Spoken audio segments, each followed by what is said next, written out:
Are there, I know that you read the Bible a lot professionally, you prepare for services and for sermons. Do you incorporate reading the Bible devotionally, or do you have other spiritual practices? Yes. So certainly sermon prep is a big part of my devotional life. I feel like you get to a point where either you're doing it for work or you just find a way to make this your spiritual life. And so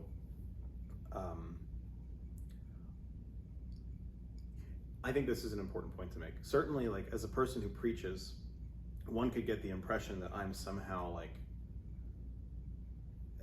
occupying a vantage that most people don't occupy, or occupy a spiritual life that most people have no access to. And actually, that's just not really the case. I mean, I face all the same spiritual challenges as anybody else. So, to me, reading the text of Scripture each week in preparation for preaching, I'm usually preaching to myself. And that feels really vulnerable most of the time. I don't know that it's always apparent that I'm preaching to myself or apparent that I'm being vulnerable.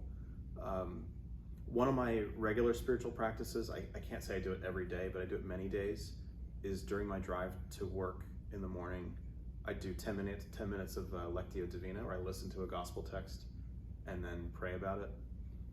I do morning prayer, so that's a regular reading of Scripture.